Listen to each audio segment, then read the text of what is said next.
Well, thank you so much. First of all, I'm so glad to be here this afternoon and share with all of you some experiences. First of all, I have to say that optimism has to come precisely from community experiences, because the world is not going very well, frankly speaking, because 10 years after the Paris Agreement, we're making very little progress in terms of climate change. And 15 hours after Trump announced that he's going to step out of the Climate Change Convention, I think we cannot, again, we have very little confidence that it's going to be the big companies or the big governments, the ones who are going to make the change. So thank you for the question to all of us about what communities can really do. And I have one example which your organization has participated in Mexico City. Mexico City is a very huge city. 9 million people live in Mexico City. In the metropolitan area, we're talking about 35 million people. But one experience that I think is interesting is that Xochimilco, those of you who have been in Mexico or who have not been in Mexico, you should visit Xochimilco because it's a great place, but it was in great danger. It was in very great danger because it was a flooded area, because Mexico was in, as you may remember in history, we were built as Mexicans in a big water environment. So Xochimilco is a place where indigenous people used to plant their food in small chinampas, what they call chinampas. So this is a very ancient practice, but they were running out of water, actually. So the way it was solved is to build a very huge wetland around Xochimilco and to bring back water, but by building up wetlands. And it was done with Conservation International, by the way, together with the communities and together with the local government. So now, if you go to Xochimilco, you will find out that again, Xochimilco has come back to what it was almost 400 years ago, and also you can go in a canoe, let's say, it's recovered totally, the lake has recovered wonderfully, and you can also see how the local people are selling flowers and food, and so it has been a total recovery, but it has been done by the community itself. Of course, the government put some money in it. Now let me give you a bad example, a very bad example, Acapulco. Everybody has heard about, I hope so, Acapulco is one of the most interesting touristic areas in Mexico, actually, but it was hit by Otis and then by Hurricane John, and it was almost destroyed because of climate change, because the hurricane came on level 3 and then level 4, and then very close to the coastline, it became level 5, which is the largest one, in a few hours only. And the people were simply not prepared. So Acapulco, the coast, was totally destroyed because of the lack of mangroves, because of the lack of forestry, because of the lack of wetlands. It was only condominiums and hotels. It was almost destroyed. It's now been, I mean, it's in the recovery process, but it was, you know, it's like what I would say is the antithesis of a community, Acapulco, because it's all built by tourism and condominiums and hotels and very concentration, inequality. So now we are facing the job of recovering a place that has so much inequality, so much, let's say, things to be done, that what we need to build there is, again, the weave, the social weave. We have to, again, build the community in Acapulco, and that's one of the jobs that we have to do ourselves by bringing the community together to restore their own. As you very well said, Mexico has 11,000 kilometers of coastline. We are in danger if we don't bring the communities together, for example, to bring mangroves back to the equation. But it's a community job, so that's why I have a good example and a bad example. About, yes. And you think it's on the horizon that... Not about our neighbor, I must admit, but I'm very excited about environmental justice. And I share very much Rosemary. I like very much what she's doing, saying, and I think we need more of that. All generations, we need to fight more loudly. I think we have to get out of our comfort zone and fight loudly about environmental justice, which is not there. And I'm very concerned that the future is not going to be, let's say, easy for the young people. And we have a debt to the young people, at least my generation has. And so the thing that gives me a lot of hope is when I hear young people come on with proposals, with things that they want to change and they want to do. Because I do believe that we are in trouble. We are in huge trouble in the world, fragmented. So justice for me is what I'm looking for. And of course, if you tell me one thing that I am very excited about is to have a woman president, the first woman president in 200 years in my country. So She might be the first climate scientist to be a president. absolutely. I know other women heads Merkel of state, right? No, Merkel was also a scientist. Oh, yes. Of Yes, course. and she Yes, was a that's true. physicist. Yes, that's So right. no.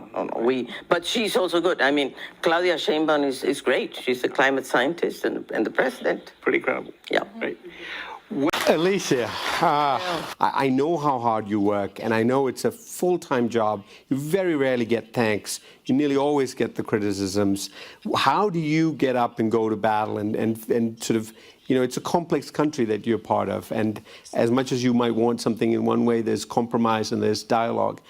So what makes you motivate and keep the hope?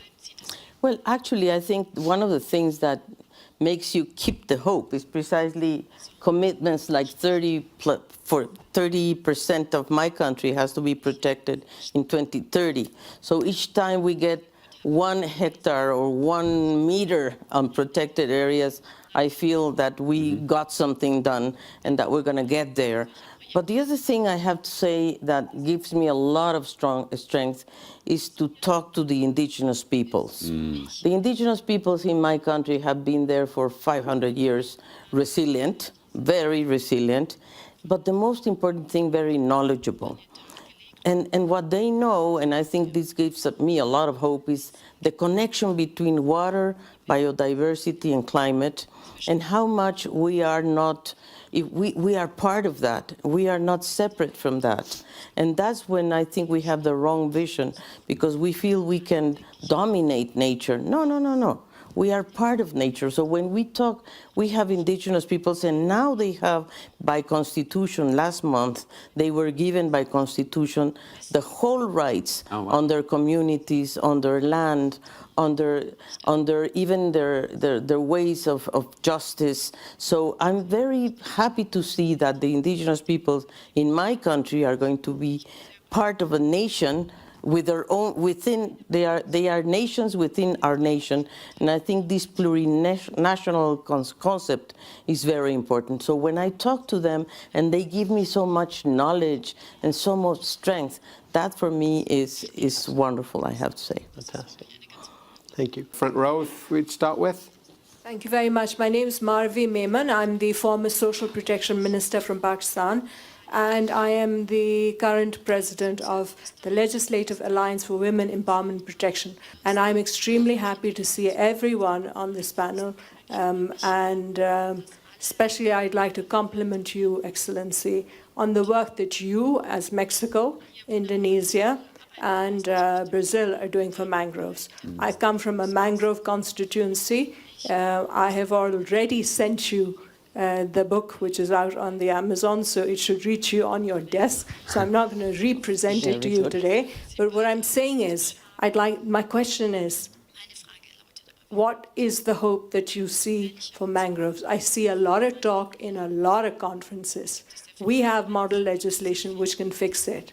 Do you see it happening in our time?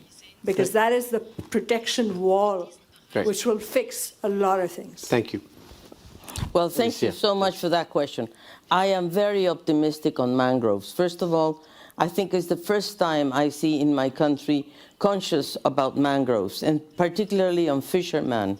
I just had a meeting with 2,500 fishermen and women, of course, that they told me something that it was very impactful for me, because we gave them training on mangroves. And one guy of 70 years old, he came to me and said, "This is the first time in my life as a fisherman that I understand the importance of mangroves for fisheries." So we are going to restore at least 20% of the mangroves of these coastlines in Mexico. I am very optimistic, also because mangroves are sequestering carbon as no other forest. They are the most, I would say, they protect you from climate change, from hurricanes.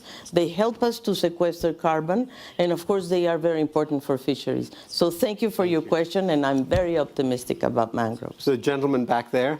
Thank you very much. My name is Marcio Viegas. I'm the founder of Sustain. My question is to Madame Bárcena Ibarra. Claudia Sheinbaum is a climate scientist, but unfortunately she didn't much do when she was vice president.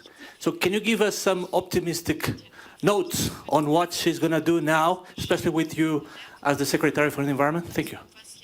We're going to put together a national restoration program that is going to be funded by the government. It's going to have quite a lot of money from investment. Secondly, we have a national IDRIC agreement in which we are asking, or she is asking, the private sector to give up the water that they are not using to put it forward for people, for the communities.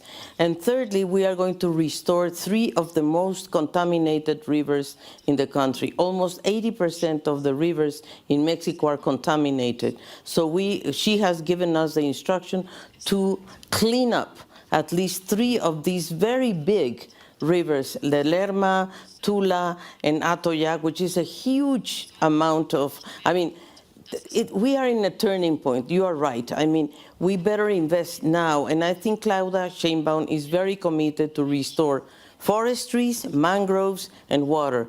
Now, the problem is, exactly, the problem, you said it, that we are still an oil producer country. We are still a fossil fuel, let's say, country that we are not stepping out of that yet. And I think this is a big challenge in front of us. And unfortunately, if I may say the last thing, we are importers of natural gas from the US. And now with Trump saying drill, baby, drill, I mean, honestly, I am very worried about the fossil fuel that is going to get into my country through imports. So I'm very pessimistic on that front. So my name is Marlon. I am a student. My question is, do you believe there are action steps or protests which we as the young generation can initiate? Leave your comfort zone. Go out. Work together. I think we can, if we join together forces, we can definitely combat this skepticism on climate change. And I have full confidence on young people, and I know that it's difficult. You did it when you were young. I did it when I was young. We went to the streets. We shout. We wrote letters. We did whatever we could to keep our environment. And we were not, actually, in my time, we didn't have this big challenge of climate change. But still, we were fighting very hard. So we need you guys to speak up, because really we are in serious trouble. I'm a pessimistic and optimistic with information. That's the problem, you know. We have information. We know we are not doing things right, and that things are not going to be so easy. Europe, it gives me some, I would say, hope. Just listening to Ursula von der Leyen saying that she is going to keep up climate change policies and that industries are going to be given incentives and so forth, that's fine. But you guys have to help us to do our job.